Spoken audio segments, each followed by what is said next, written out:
मानी के साथ होती है एक ऐसी चीज जिससे मानी के घर वाले काफी परेशान हो जाते हैं। तो आइए देखते हैं कि मानी के साथ ऐसा क्या होता है। मानी जल्दी से नीचे आ जाओ, स्कूल जाने के लिए लेट हो रही है।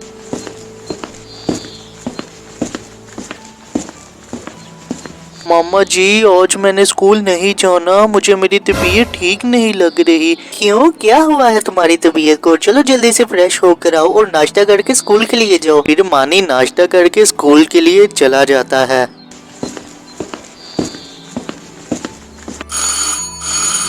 नहीं, हम क्रिकेट खेलने लगे हैं, क्या तुम भी आ रहे हो? हाँ जुनेद, मैंने भी खेलना है, मैं बस घर से होकर आ रहा हूँ। फिर मानी घर आ जाता है। मामा जी मैं बाहर जा रहा हूँ, अपने दोस्तों के साथ खेलने के लिए थोड़ी देर तक आ जाता हूँ। सुबह तो तुम कह रहे थे कि तुम्हें बुखार है, लेकिन जैसे ही तुम स्कूल से आए हो तुम ठीक हो गए हो। मुझे लगता है कि तुम मुझसे झूठ बोल रहे थे। मामा जी अब मुझे मेरी तबीयत थोड़ी ठीक लग रही है, इसलिए मैं जा रहा हूँ बाहर, मैं आ जाता हूँ थोड़ी देर तक। मानी की माँ मानी की बातों पर यकीन नहीं करती कि उसकी तबीयत ठीक नहीं है और मानी अपने दोस्तों के साथ खेलने के लिए चला जाता है।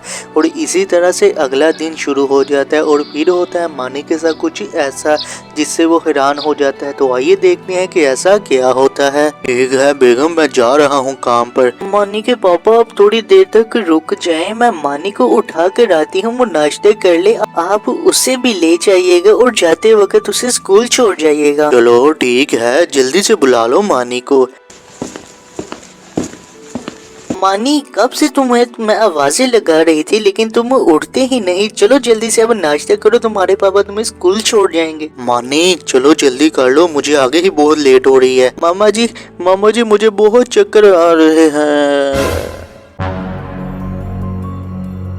मानी उठो, मानी उठो। मानी के पापा देखे मानी को पता नहीं क्या हो गया है, चले इसे जल्दी से अस्पताल लेकर चले। हाँ बेगम, मैं अभी रिक्शा लेकर आता हूँ, फिर हम मानी को ले जाते हैं अस्पताल।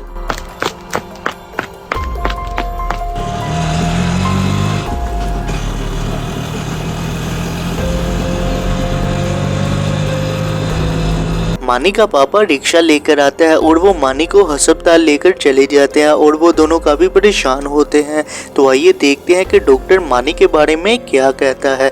डॉक्टर साहब मेरे बेटे को जल्दी से चेक कर ले, वो एकदम से बेहोश हो गया है। ओ फिक्र न करे, मैं अभी इसे चेक कर लेता हूँ। फिर डॉक्टर मानी को अस्पताल के अंदर ले जाता है। मानी के पापा पता नहीं मानी को क्या हो गया है, वो एकदम से कैसे बेहोश हो गया है, कल तो वो ठीक था। बेगम तुम फिक्र न करो, डॉक्टर उसे चेक करने गए हैं ना, वो ठीक हो जाएगा। मानी की मामा और उसका पापा डॉक्टर के आने का इंतजार कर रहे होते हैं और कुछ देर बाद डॉक्टर भी आ जाता है।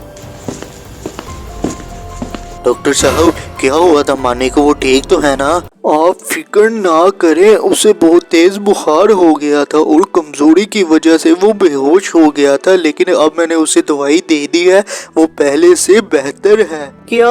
वो मुझे कल से ही कह रहा था कि मेरी तबीयत ठीक नहीं है, लेकिन मैंने उसकी बात ही नहीं मानी थी। फिर मानी के घर वाले मानी को घर ले जाते हैं। मानी अब तुम्हारी तबीयत कैसी है? पापा जी अब मेरी तबीयत पहले से ठीक है, लेकिन अभी भी थोड़े से मुझे चक्कर आ रहे हैं। मानी मुझे मेरी गलती का एहसास हो रहा है, तुम मुझे कल से कह रहे थे कि मेरी तबीयत खराब है, लेकिन मैं मानने को तैयार ही नहीं थी। जैसे ही डॉक्टर मानी के घर वालों को आकर मानी की तबीयत के बारे में बताता है तो वो काफी ज्यादा परेशान हो जाते हैं और मानी की माँ काफी शर्मिंदा हो जाती है, क्योंकि मानी की बातों पर उसने यकीन नहीं किया था और वो मानी को लेकर घर आ जाते हैं, जिसके बाद मानी भी ठीक हो जाता है।